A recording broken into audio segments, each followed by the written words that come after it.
Your daughter caused this chaos today! Hey! Your son dragged her by force! Let go of her hair, Tyler. My daughter was already on her knees under the pergola, his fist knotted in her hair like a handle. Veronica Hale didn't even flinch. The board chair stood at the edge of the cul-de-sac, arms folded, watching my kid get dragged across the pavers like it was discipline. This is what happens when your family ignores community standards, the enforcer in crimson said, loud enough for the porches to hear. If she'd stayed off our boundary line, this wouldn't be necessary. I stepped between them so fast my shoulder clipped her son's arm. Touch her again and we're not talking about community anything, I said. We're talking about an assault already on live cameras you don't control. She didn't know the judge 2 houses down still had motion alerts on, or that every frame from this cul-de-sac was streaming into off-site storage I'd personally configured. If you've ever felt that sour heat in your chest when someone in cheap authority puts hands on your kid, stay with me and hit subscribe now. Her scream cut straight through me. For a second, I wasn't on sun-warmed brick. I was back in a hospital room, listening to monitors flatten while my wife's hand slipped in mine. That was the day grief carved a permanent hollow in our house, and the pergola became the way we tried to fill it. I'm Aaron Blake. I authenticated surveillance footage for courts, judges, attorneys, investigators who needed to know which pixels told the truth and which were lies. I verified timestamps, tracked tampering, traced access logs. People built cases on whether I said a video could stand. Out here, I was just the widower at the end of the cul-de-sac. At least, that's what the tyrant in heels believed every time she fired off another email about optics and youth loitering. That pergola wasn't an unauthorized gathering structure, no matter how many times the officer of rules wrote those words. Neighbors had helped us build it at a fundraiser after my wife's funeral. Emma and I had stenciled her mother's favorite line under the beams. For my daughter, it was the only place in Briar Oaks that didn't feel like a building full of ghosts. So when Tyler yanked her away from it by her hair, in front of his mother, something in me snapped and locked at the same time. This wasn't a noise complaint. This wasn't paint color. This was my kid's safe place being turned into a stage for someone else's control. A door opened. A phone recorded. A camera on the corner house tracked every movement, just like it always did. Only this time, I knew exactly where that feed was going, and who could see it. "Where are you watching from right now?" I asked, mostly to the people on the other side of this screen, partly to the ones whose blinds had just twitched. If you've ever wondered what you'd do when a petty official went too far, this is where you find out what I did. My heart pounded. My daughter's breath came in short, shocked bursts, but my brain had already done the quiet math. There was live video, a witness with a gavel, and a president who just let her own son turn enforcement into violence. She thought this would scare us into silence. She had no idea she'd just handed me everything I needed to put a spotlight on her kingdom of rules. Emma clung to me so hard her fingers shook against my shirt, but my eyes stayed locked on Veronica Hale. The board chair didn't step forward, didn't apologize, didn't even look at my daughter. She just straightened her blouse like she was resetting a stage prop someone had knocked out of place. "You escalated this," the enforcer in crimson said, chin lifting as a couple of neighbors drifted onto their porches. "Your daughter crossed into restricted boundary space we've repeatedly warned you about." Tyler was correcting behavior. Correcting? I couldn't even finish the sentence. My voice wasn't loud, but the clipboard queen took a half step back like she'd felt it. "Dragging a girl by her hair is your version of correction?" "It's community order," the tyrant in heels replied, as if the words had been sitting ready on her tongue. "This neighborhood runs on structure. People who disregard it create chaos for everyone else." My daughter wiped tears with the back of her wrist, her breathing uneven. A boy yanked her hair in front of his HOA president mother, and somehow the officer of rules acted like we owed her an apology. Phones were out now, screens raised. Neighbors whose names I barely knew watched from behind garden posts, uncertain whether they should step closer or stay silent. Veronica Hale scanned them with irritation she hated, an audience she couldn't control. "If you'd followed the seating guidelines about the pergola, this wouldn't have happened," she said. "Your cushions aren't permitted. They encourage congregating, and that leads to conflicts like this." There it was, the rule she'd weaponized 3 times in the last month. As if my daughter sitting under the pergola her mother helped design was some kind of threat to property value. I took a long breath. The sun was dipping low, throwing slanted light across the cul-de-sac. Every angle of that pergola glowed soft wood, memorial engraving, the beams we'd sanded until our hands hurt. My wife's handwriting etched across the crossbar. Emma cried under that structure after the funeral. She laughed under it the first day she managed to finish a full week of school again. And this woman stood here calling it a conflict zone. You think I didn't see the cameras? The enforcer in crimson said sharply when she noticed me glance toward the corner house. You can't take footage without HOA authorization. That was the moment my pulse steadied. You don't own the live feeds, I said, and you definitely don't control the emergency motion alerts the judge receives. A couple heads turned sharply at that. Veronica's expression wavered just a flicker, but enough. The clipboard queen hadn't expected I knew exactly who those alerts routed to.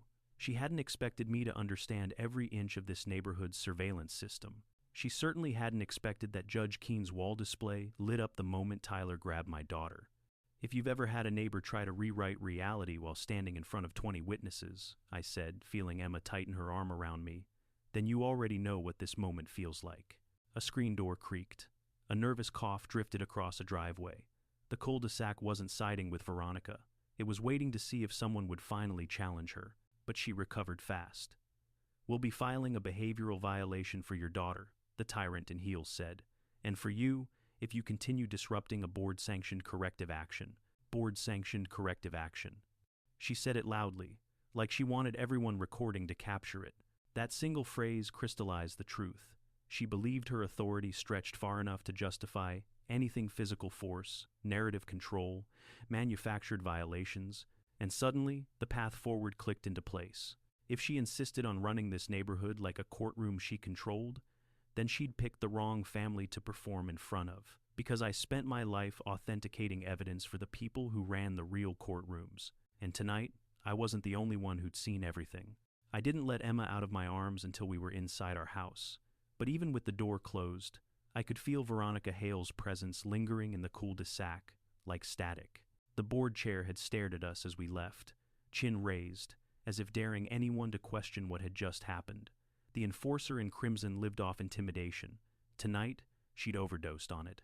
But inside my living room, another presence pulled at my attention, someone standing stiffly near the window, hands shoved deep into his pockets. Mason Lee, the HOA's newest board secretary, a man who usually avoided confrontation the way some people avoid public speaking. His eyes flicked to Emma, then quickly down to the floor. I didn't know it would go that far, he murmured. His voice cracked on the last word. I studied him, shoulders hunched, throat tight, foot tapping in a quick, uneven rhythm. The conflicted witness, the one person on that board who didn't wear Veronica's power like a badge. The clipboard queen treated him like a glorified errand runner. But I'd seen the way he lingered near the pergola camera last week, checking logs for a little too long. "Why are you here, Mason?" I asked quietly. His breath hitched. He swallowed hard. Because what she said out there wasn't right. Another glance at Emma, brief, pained. None of that was corrective action. I shouldn't have let the board talk about it that way. Emma moved behind me slightly. She was trembling, but trying not to show it. I didn't know she'd call it a violation, Mason continued, voice shaking. Or that Tyler would, he grabbed her by the hair, man. He pressed his palms into his eyes, like he was trying to erase the image. I watched it happen, and my first thought was, God, Veronica's going to bury this. And I didn't stop her. I just stood there. His guilt poured out in broken pieces. I took a breath, steadying my own anger. Why would she bury it? He hesitated, rubbing the back of his neck. Because she's been pushing new enforcement rules, tighter behavior monitoring, more authority. Tyler's her example, her proof that teens don't respect boundaries. She needed a scapegoat, and his voice trailed off. The officer of rules had built an entire narrative around control and optics, and now her son had detonated it in the middle of the street. And the cameras? I asked. That stopped him cold. He blinked twice, leg bouncing, sweat near his temple. You know about the live feed? I know where it goes. That judge. His chest rose sharply. He saw it all. Yes, I said. He did. Mason sank onto the edge of the armchair, elbows digging into his knees. Veronica's already planning a meeting. She wants to clarify the incident before any footage circulates. He mimed air quotes with a shaky hand. She said she'd handle the narrative. She always does. The clipboard queen's favorite phrase. I felt my jaw tighten. The tyrant in heels wasn't just preparing to rewrite what happened, she was preparing to punish anyone who contradicted her, including him. What do you want from me, Mason? For the first time since he'd walked in, he met my eyes. I want to do the right thing, he said, but I don't know how to stand up to her. She controls everything, the board, the reports, the access logs. Access logs. The words hit me like a dropped pin hitting tile. If someone tried to alter or delete frames tonight, I said slowly, you'd know where to look. His breath went shallow. His knee froze. His fingers curled in tight, anxious fists. That's why you came, I said. A tiny, broken nod. He wasn't ready to hand me anything yet, but the fear in his posture wasn't fear of me. It was fear of her. Veronica Hale is going to spin this fast, he whispered. But the system keeps its own memory. If she tries to change the footage, you'll see it. He stood abruptly, as if staying any longer would crack him open. Just be ready, he whispered. And as he slipped out into the night, I realized something. The first fracture in Veronica's empire wasn't the footage. It was the man who'd finally stopped pretending he didn't see her. Morning sunlight hit the cul-de-sac with that too bright sharpness that only shows up after something ugly has happened. Emma wouldn't go near the pergola. She hovered beside me on the porch, arms wrapped around herself, watching the spot where Tyler dragged her like it might come alive again. And standing at the center of it all, like she was posing for a magazine cover, was Veronica Hale. The board chair had returned early, clipboard tucked under her arm, phone in hand, wearing authority like armor. The enforcer in crimson surveyed the neighborhood with an expression that said, everyone here works for me. I saw her eyes trail from the pergola to our porch, measuring whether we looked intimidated enough. Spoiler, we didn't. She started pinning fresh notices onto the HOA bulletin post near the mailboxes. I could see the bold red ink from my porch. Emergency conduct hearing, immediate behavior review, mandatory attendance. Every sign was angled toward our house. The clipboard queen wanted the entire subdivision to know who she planned to drag into a spotlight next. Emma's grip tightened on my sleeve. Dad, she's making it look like we did something wrong. She expected that, I said quietly. She's trying to control the story before anyone else can. The tyrant in heels straightened her stack of papers and marched toward the street like she owned the asphalt. Her heels clacked across the pavement with deliberate, measured fury. When her eyes met mine, she smiled a slow, poisonous curl. Mr. Blake, she called out, voice dripping with authority. As per HOA code, you and your daughter are required to appear before the board tomorrow at 5. We'll be addressing her misconduct and your interference with a corrective action. I stepped down off the porch. Dragging a girl by her hair isn't corrective action. The officer of rules waved her hand dismissively. Your daughter resisted community boundaries. You escalated a board-managed incident. And now, unfortunately, the board must intervene to maintain order. Neighbors paused mid-walk, mid-conversation. One woman froze with her dog's leash wrapped around her wrist. A man watering his shrubs turned the hose off, but didn't go inside. They weren't siding with her. They were waiting to see if anyone would finally say what they all knew, but were too afraid to voice. Veronica Hale, I said evenly, you can write any notice you want, but you can't erase what happened last night. Her smile thinned. If you're referring to footage, I'd caution you. Unauthorized distribution of HOA surveillance is grounds for immediate penalty. A chill slid down my spine, but not fear. Recognition. She'd already started trying to shut down the camera logs. She had no idea the judge saw the live feed.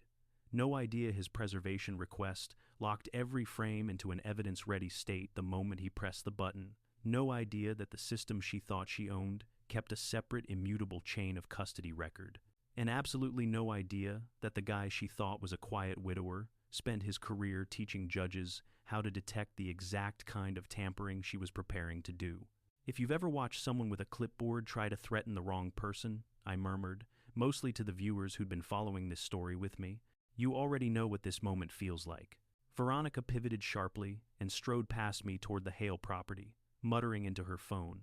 The enforcer in crimson was already rewriting events in her head, constructing a version where her son was the victim and Emma was the aggressor. That was her real strength, control the story fast enough, and the truth started sounding like fiction. But she wasn't the only one working early. A soft crunch of gravel drew my attention. Judge Keene stepped out of his driveway, wearing a charcoal suit and an expression that belonged in a courtroom. He didn't look at me first. He looked at Veronica. Her face twitched. He gave her a nod, not polite, not warm, just acknowledging he'd seen everything he needed to see. Then he turned toward me. "Mr. Blake," he said calmly, "if you're free this afternoon, we should talk." Veronica froze, mid-step, and just like that, her perfectly manufactured narrative took its first real hit. The judge wasn't just a witness. He was a witness with jurisdiction. Judge Keene's invitation sat on my mind the entire walk to his home office. His house, 2 doors down, was quiet, too quiet for a cul-de-sac still buzzing about last night. When he opened the door, he didn't waste time on small talk. He simply gestured toward the monitors lining his back wall, and there it was. The footage, Emma's scream, Tyler's hand twisted in her hair, my daughter being dragged under the pergola built in her mother's memory. But something else caught my eye, something only someone with my background would notice.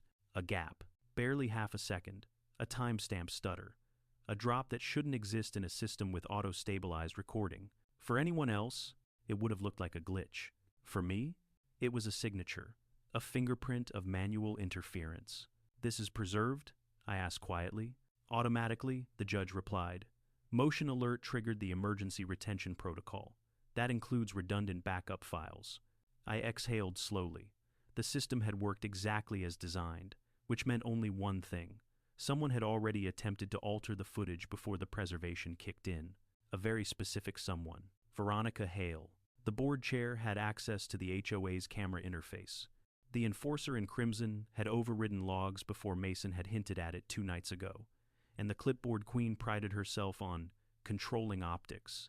Even when reality didn't cooperate, the tyrant in heels had tried to erase the moment her son crossed a line even she couldn't spin away. The judge stood beside me, arms folded. "I saw enough before the interruption," he said quietly. "And I know what you're seeing now. This stutter," I said, pointing at the gap, "is from a partial overwrite attempt. Someone tried to delete a slice of the frame, but didn't have time to finish." "Can you prove that?" he asked. My pulse steadied. "That's what I do." He nodded once. "Good, because Mrs. Hale briefed me this morning. She's calling the assault a mutual altercation. Claims your daughter initiated contact." My jaw clenched. The officer of rules was moving faster than even I predicted. "And she's insisting," the judge added, "that no footage is admissible because of an alleged malfunction." Of course she was. She'd built her career on false order, on scripted narratives, on neighbors too, intimidated to challenge her. But she'd never gone up against someone whose entire professional life revolved around exposing digital lies. I leaned in closer to the screen, analyzing pixel patterns, light discrepancies, and data seams. The more I studied, the clearer the truth became. Someone had attempted to scrub the footage from inside the HOA admin console, not from the main system, not from the cloud, only locally exactly what Veronica controlled. A different kind of anger flickered through me. Not loud, not explosive, sharp, cold, focused. If you've ever watched someone try to rewrite reality while forgetting the camera sees everything, I said under my breath, you understand why this moment matters. The judge turned his gaze toward me. "Mr. Blake," he said, "you understand the implications if a board president is caught tampering with footage tied to a minor's assault." "Yes," I answered. "It's not just unethical, it's illegal." He nodded. "And I'll need an expert's assessment, someone who can testify to what they're seeing." My chest tightened. "You're asking me?" "I'm asking the man who spotted the interference before I did." I looked back at the pergola frame frozen on the monitor, the stutter mark glowing like a fracture across the truth. This wasn't just about Emma anymore. This was about every neighbor she'd intimidated, every parent she'd threatened, every rule she'd twisted. The clipboard queen thought she could delete consequences along with video frames, but she had no idea her attempt had locked her fingerprints into the system forever. "Judge," I said quietly, "I'll build you a full integrity report, with provenance logs, with access trails, with everything you'll need." "Good," he said, "because she's already calling an emergency meeting." Of course she was. The tyrant in heels was preparing her counterattack.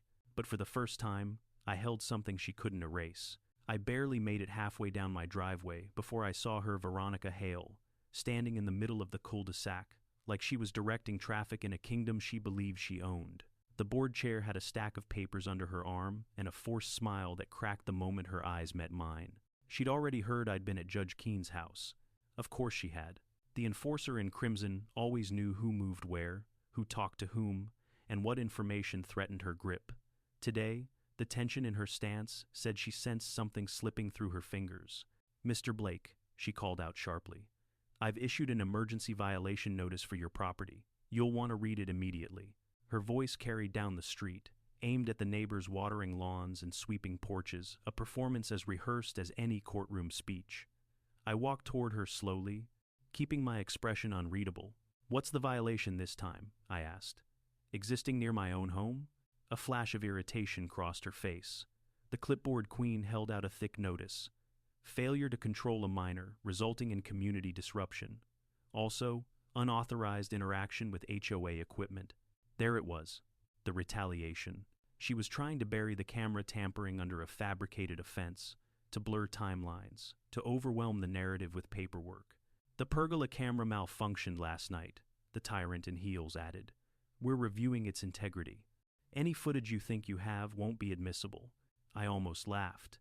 She had no idea she'd only confirmed the very thing that condemned her. "You're saying the camera malfunctioned?" I repeated. "Yes," she snapped. "And until the board completes its investigation, all claims about the event are considered unverified." Behind her, a couple on a morning walk slowed down to listen, pretending to adjust their dog's harness. Veronica saw them, squared her shoulders, and raised her chin. She was playing to the audience again, but so was I. "Interesting," I said, keeping my tone even, "because I just came from the judge's house. His system didn't malfunction." The officer of rules stiffened barely, but enough. "And," I continued, "the preservation protocol kept copies of all feeds, including timestamps, including access logs." Her breath caught, a tiny, sharp inhale. She masked it in less than a second, but the neighbors caught it too. I saw one raise her eyebrows behind a pair of sunglasses. "You're overstepping," Veronica said quietly. "You're not qualified to make statements about surveillance integrity." I stepped closer, not threatening, just enough to force her to hold her ground rather than retreat. "You know my job, don't you?" A flicker of calculation slid through her eyes before she replied, "Something in tech." "Something in tech," I repeated. "I authenticate digital evidence for courtrooms. Judges rely on my reports when determining whether footage can be used in legal proceedings." The enforcer in crimson didn't blink, but the way she tightened her grip on the stack of notices told me everything.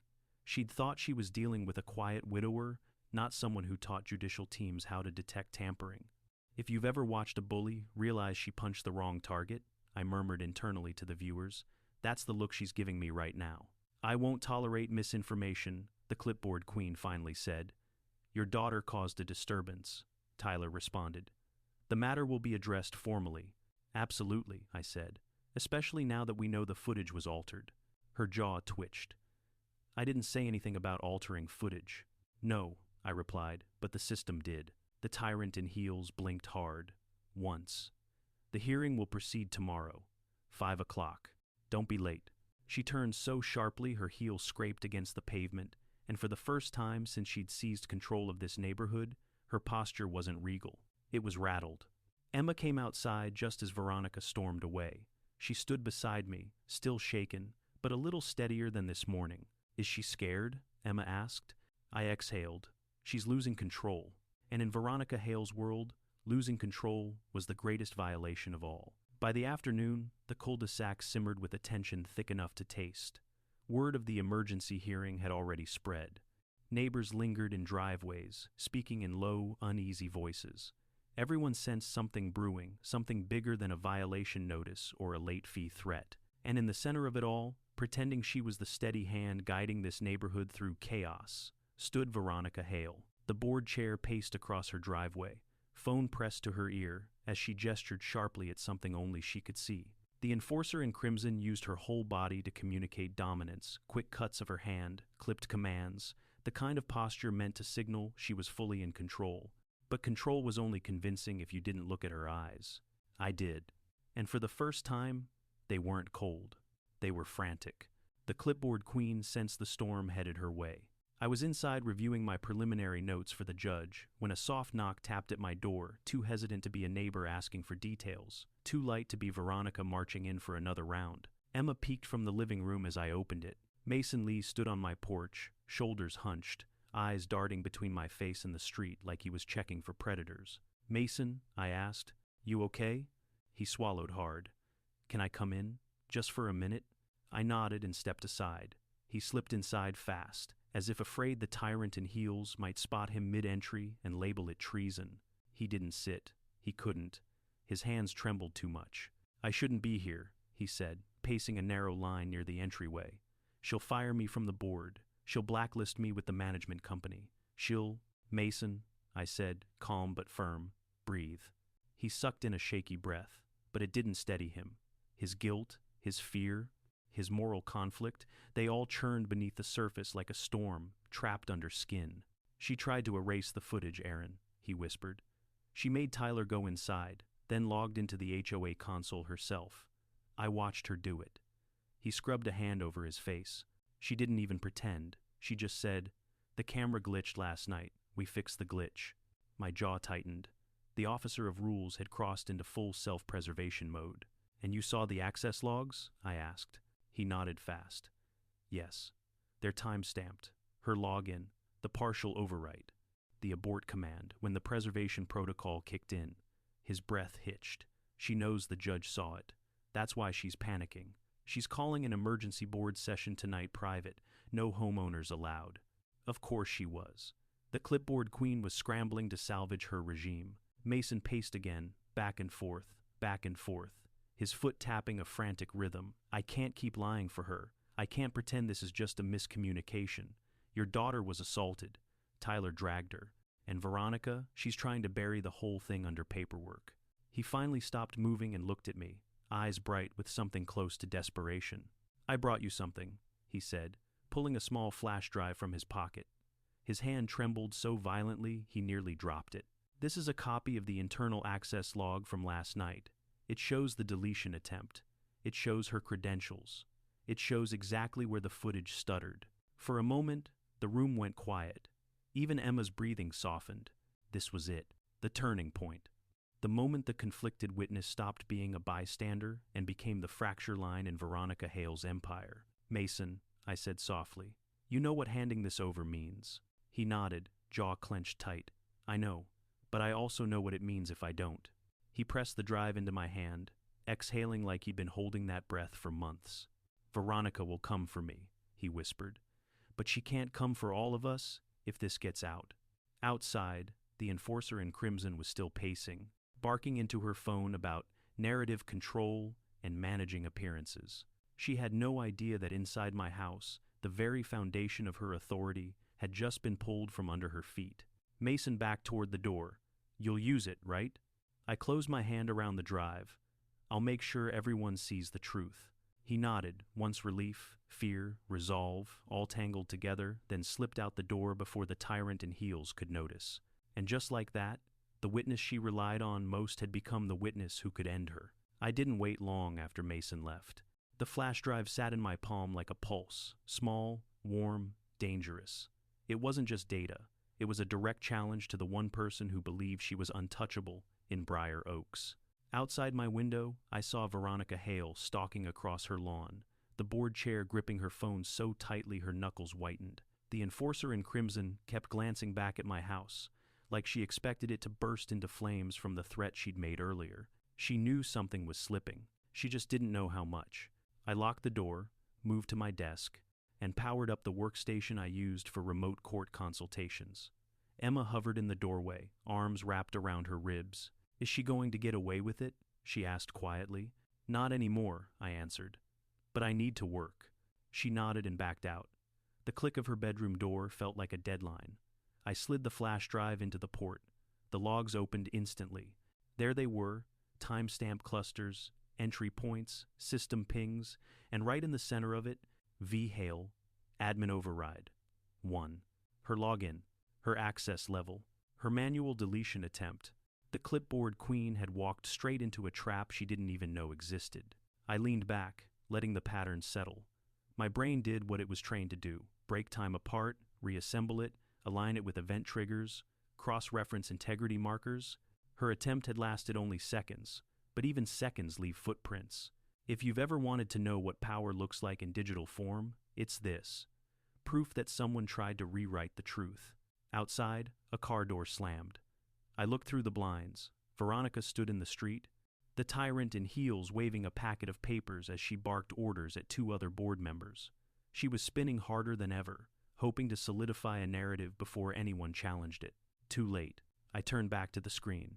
The plan formed quickly, methodical, precise. The officer of rules had designed the emergency hearing to shame us publicly. Fine, I'd use her own stage to expose her. Step 1. Export the access logs into a verifiable integrity report.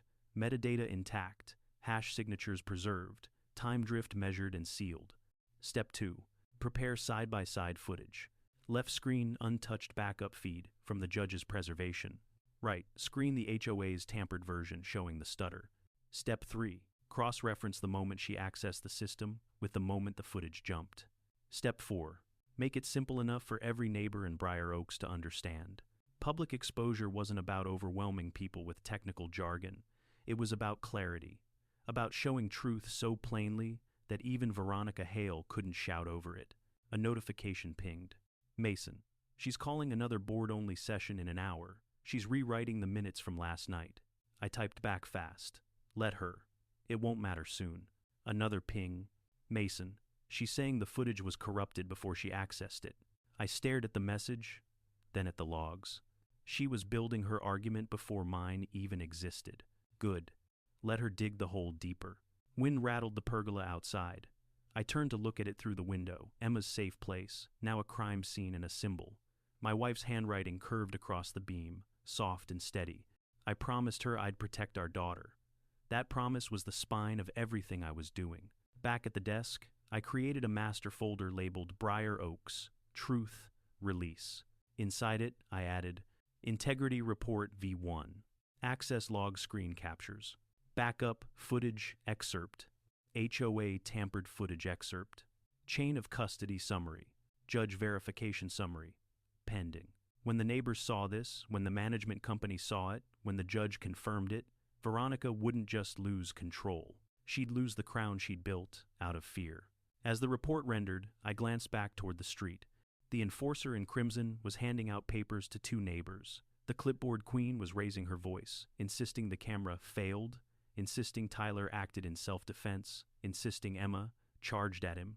Every lie she told tightened the rope she'd tied around her own authority. I clicked save on the final file. Tomorrow's hearing wouldn't be her stage anymore. It would be her collapse. By morning, Briar Oaks didn't feel like a neighborhood anymore. It felt like a jury waiting to be seated. People lingered longer at their mailboxes, whispering in tight circles. Curtains shifted. Screens glowed behind half-closed blinds. Everyone sensed a reckoning coming, and they were all trying to guess who would walk into it unprepared. Across the street, Veronica Hale was already dressed for battle. The board chair wore a deep crimson blazer, the same one she wore during budget votes and disciplinary hearings. Her armor, the enforcer in crimson paced her driveway with her phone pressed against her cheek, speaking in quick, clipped bursts. Something about narrative cohesion and controlling presentation order. She didn't know I could hear pieces of it through the morning air. But today wasn't about listening. Today was about preparing. I set up my workstation in the kitchen, every document I'd compiled spread into a carefully sequenced lineup on the screen. The integrity report, the access logs, screenshots of her tampering, video overlays, a full chain of custody map. The judge's preserved feed, everything organized with the precision her regime always lacked. Emma sat at the table with a mug of tea she wasn't drinking. "She's scared," my daughter said softly. I nodded. She should be. But preparation wasn't just digital. Public exposure required strategy timing, clarity, witnesses, verification, especially when the tyrant in heels was preparing her own performance. Which meant I couldn't walk into tonight's hearing alone. I grabbed my jacket and headed out, ignoring the clipboard queen's stare as I passed her driveway. She paused mid-sentence, her eyes narrowing. I didn't acknowledge her. My first stop was the Judsons' porch, the retired couple who'd witnessed pieces of the incident from their window. Mr. Judson opened the door with a frown that softened when he saw me. "We saw what happened," he said before I could speak. "We knew trouble was coming the moment her boy laid hands on that girl." "I'm not asking you to testify," I told him, "but I am asking you to be there tonight." He nodded grimly. "We wouldn't miss it." As I walked down their steps, I saw movement near the Hale house. The officer of rules watched me, chin tight. She'd noticed I wasn't isolating. My preparation wasn't happening in secret. Good. Fear only works when people feel alone. Next, I headed to a small cafe just outside the neighborhood neutral ground. Mason was already there, hunched over a cup of coffee he hadn't touched. He looked like a man wearing anxiety like a second skin. "You brought it?" he asked when I sat down. I opened my laptop. The access logs lit the screen with lines of code and timestamps glowing like they were stamped in heat. Mason exhaled slowly. "She's rewriting minutes again. She's saying the camera failed hours before the incident. She's blaming weather. She's blaming maintenance. She's blaming me. She always blames down," I said. "Never up," he swallowed, staring at the logs like they were a confession. "I didn't think she'd go this far." "She already did," I said. "And now you've got a choice. If she comes after you, and she will do, you want to be the man who hid the truth or the man who exposed it." His foot tapped uncontrollably under the table. Then he nodded. "Not big, but real." "I'll stand with you tonight," he said. "She doesn't get to decide the truth anymore." Outside the cafe windows, clouds rolled in heavy, low, like the weather was mirroring the weight of the day. By the time I returned home, the clipboard queen had erected a folding table in her driveway, covered in forms and clipboards. A small crowd gathered around her as she explained proper decorum for tonight's meeting. Her voice had the rehearsed tone of someone trying to anchor a sinking ship. As I passed, she spoke louder, projecting toward the neighbors. "We will not allow misinformation to disrupt community harmony." The tyrant in heels turned to face me, her smile sharp and brittle. "I hope you're prepared, Mr. Blake. The board expects professionalism." "So do I replied, "especially from its president." For the first time, her confidence cracked, barely visible, but there. A tiny tremor in her mouth, a flicker of uncertainty in her eyes. She knew I was ready. She just didn't know how ready. Back inside, I packed everything into a sleek black case, documents, laptop, drives, not because I needed to overwhelm the room, because I needed the truth to be undeniable. Tonight wouldn't just expose her lies. It would expose the foundation she'd built her entire reign on. The community hall sat at the edge of Briar Oaks, a squat brick building with a faded blue door and a parking lot too small for the turnout gathering tonight. Cars lined the street in both directions. Porch lights glowed all the way down the block, neighbors stepping out in clusters, whispering to one another as they watched people file toward the entrance. This wasn't routine. This wasn't a board meeting. This was a reckoning. I parked a little farther away, wanting a moment before stepping into the storm. Inside my case were the logs, the reports, the footage, everything the judge and I prepared, everything Mason risked his standing to give me. As I approached the building, I saw her. Veronica Hale stood at the doorway like a monarch greeting subjects. The board chair wore another red blazer brighter than yesterday's, a costume meant to project command. The enforcer in crimson pretended to check a list on her clipboard, though her eyes kept darting nervously toward every car that pulled up. She was rattled, and she knew I could see it. "Mr. Blake," she said sharply when I stepped onto the walkway, "before you enter, I need to make you aware that tonight's session is for addressing behavioral disruptions. Any attempt to derail the agenda will be immediately shut down." "Good to know," I replied, stepping past her. "You've always had a talent for shutting things down." The clipboard queen stiffened, but she didn't respond. Instead, she turned to greet another homeowner with exaggerated warmth, too loud, too rehearsed, a performance for an audience she hoped to sway. Inside, the hall buzzed. Folding chairs filled every row. Neighbors lined the walls. Even people who usually avoided HOA business came tonight. People who'd received petty violations, who'd been shamed, who'd been warned for trivial things like porch clutter or improper holiday decor. They came because they sensed what this night carried, the possibility of truth. Mason stood near the front, hands clasped so tightly his knuckles blanched. When he saw me, relief washed across his face, but also fear, like a man stepping into a courtroom where he wasn't sure which side would call his name. "You ready?" he asked. "Are you?" I countered. He swallowed, then nodded. I won't back out. Not tonight. Judge Keene entered moments later. Silence rippled through the room as he took a seat against the wall, not on the dais with the board, but among the homeowners. Neutral, observing. That choice alone undercut the authority the tyrant in heels had tried to wield. The officer of rules clapped her hands for attention. Everyone, please take your seats. This meeting will address a recent incident involving the Blakes and the Hales. She paused, letting the phrasing sink in, pairing our families as if we shared blame. Let's begin with, no, a voice called, mine. Every head turned. The enforcer in crimson blinked rapidly, startled by the interruption. I'd like to enter evidence relevant to the incident, I said, stepping toward the front. Evidence verified by a third party. You're not permitted to present anything, the clipboard queen snapped. Only the board determines relevancy. Then you'll want to hear this, Judge Keene said from his seat. The room froze. Veronica's face drained a shade. She hadn't expected him to speak, certainly not on my behalf. Mr. Blake has information that directly contradicts your written statements, the judge continued, and I can confirm the footage he possesses is authentic. Gasps scattered through the crowd. The tyrant in heels tried to respond, but her voice cracked before she steadied it. The camera malfunctioned. Any footage is compromised. It malfunctioned because someone tried to override it, I said, opening my case. From your account. A tremor flicked across her jaw. I connected my laptop to the projector, and the first slide appeared. Access log. V. Hale, admin override, 1. Murmurs rolled like thunder. Next slide. Timestamp deletion, attempt initiated. Next. Judge's preserved feed, untampered footage. Emma's scream echoed faintly from the speakers. The room went silent. People who doubted fell forward in their seats. People who'd feared her looked at the clipboard queen with something else now. Recognition. And anger. This, I said, voice level, is what was nearly erased. Veronica gripped the table. This is taken out of context. No, Mason said suddenly, standing. His voice wavered, but didn't break. You told me to hide it. You told me we were fixing a glitch. You said the neighborhood didn't need the truth. Every eye in the hall turned to her. Every ounce of her authority drained away. Tonight wasn't her stage.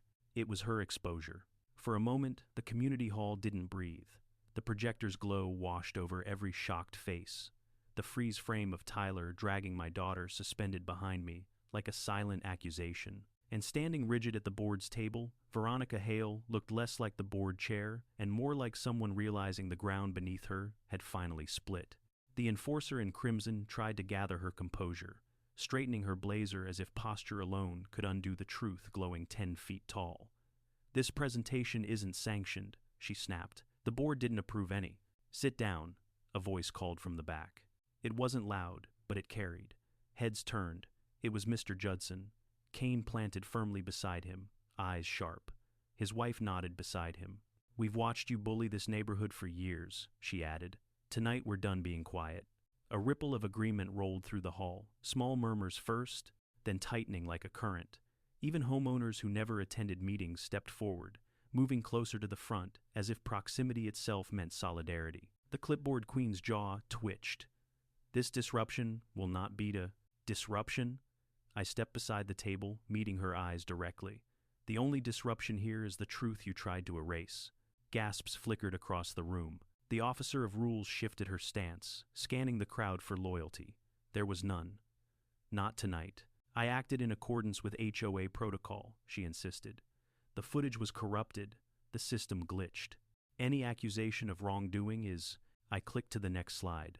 HOA footage version stutter at 19 hours 42 minutes and 6 seconds. Judge's preserved feed, no interruption. The difference was undeniable. The stutter in the HOA version glowed like a scar, obvious, unmissable. Next slide. Access. Log entry. V. Hale, admin override, 1:19 hours, 41 minutes, and 59 seconds. The hall erupted in whispers. Mason stood up again, voice stronger this time. You told me to ignore that entry. You said it was routine maintenance. You made me lie in the minutes. Her eyes snapped toward him sharp, venomous. You're misunderstanding my instructions. Judge Keene finally stood. Silence slammed back into the room. The footage is authentic, he said, voice firm, and Mr. Blake's analysis is accurate. The attempt to delete or alter any recording tied to a minor's assault is a serious violation not simply of HOA bylaws, but of state law. A collective inhale. The room froze around her. The tyrant in heels blanched, her mask cracking for the first time. Judge Keene, this isn't the appropriate setting for. It becomes the appropriate setting, he replied, when you host a meeting centered on lies. Neighbors began standing one row, then another. People who'd feared her, people she'd fined, intimidated, shamed. They rose like a tide. A woman from the second row spoke first. You fined me 3 times for wind chimes, she said, and now you say a child's assault is just a misunderstanding? A man near the wall stepped forward. You made my son take down a graduation sign because it wasn't board approved. But your son dragging a girl counts as community order? Every accusation hit her like a thrown stone. The clipboard queen raised a trembling hand. You're all taking this out of context. This meeting wasn't called for open comment, but the room wasn't listening. The retired couple stepped closer. The Judsons moved beside Mason. Even the homeowners, who mostly hid behind shutters, now stood shoulder to shoulder. Enough, Mr. Judson said. We want a vote. A murmur rolled, energized, unanimous. A vote? Veronica repeated, disbelief and panic shattering her composure. This isn't a voting session. I didn't authorize. You don't authorize what the community wants, I said. Not anymore. The judge cleared his throat. Under Article 3 of the Briar Oaks Charter, any emergency meeting with majority attendance can motion for removal of a board president, pending immediate review. Her eyes widened. That rule was never meant to. It's on record, Mason said quietly. You made me file it last year. The hall erupted in stunned laughter, half disbelief, half poetic justice. Someone shouted, "Motion to remove Veronica Hale as HOA president." Another voice followed, seconded. Hands rose instantly, dozens, then nearly everyone. The enforcer in crimson looked around, desperately searching for even one supporter.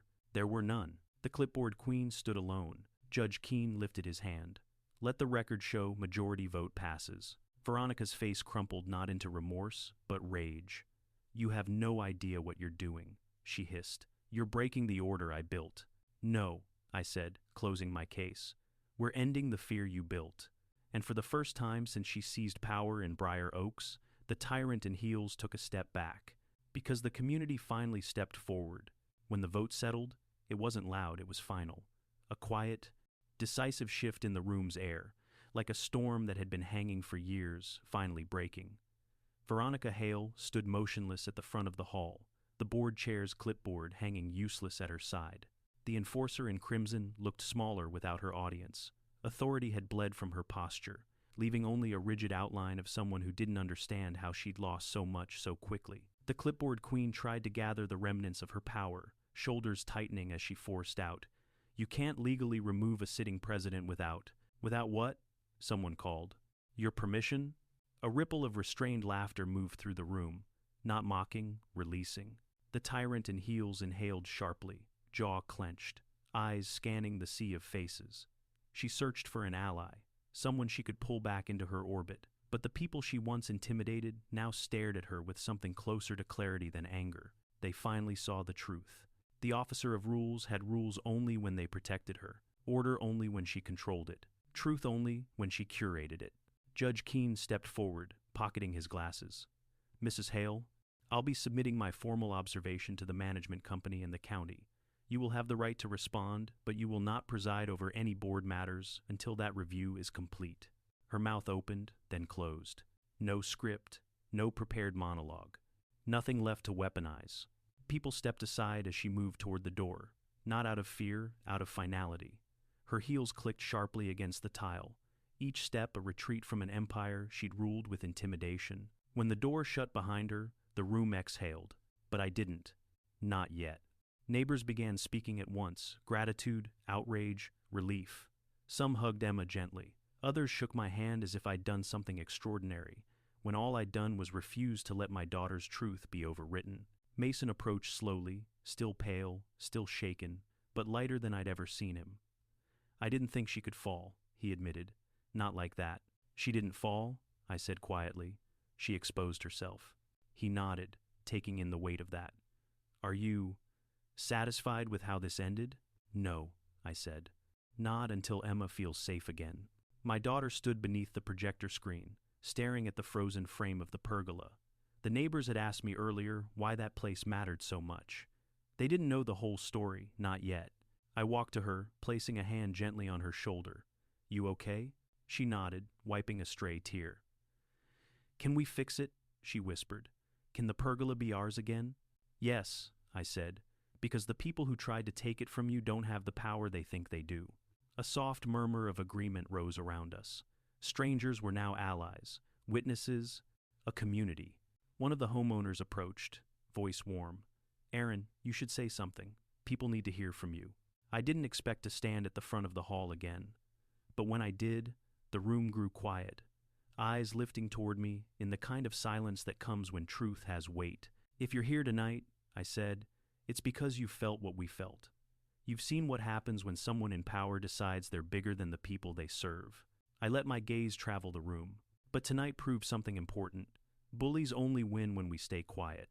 Murmurs, nods, tight, emotional breaths.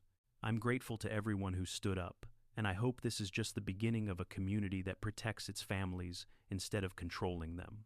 Then I looked toward Emma. "My daughter deserves to feel safe here. So do all of yours." A heartbeat passed. Then applause. Soft at first, then stronger, then overwhelming. As the meeting dispersed, I gathered my case, knowing the hard part was over, but not forgotten. Consequences would follow. Reviews, statements, real accountability. But Briar Oaks had changed tonight. And before leaving the hall, I turned back one last time. "If you want more stories of homeowners standing up to HOA tyranny," I said, voice steady, "hit subscribe right now, share your story in the comments, and let me know where you're watching from." Outside, under the streetlights, the pergola's shadow stretched long across the pavement. For the first time since the incident, it didn't look like a crime scene. It looked like hope rebuilding itself.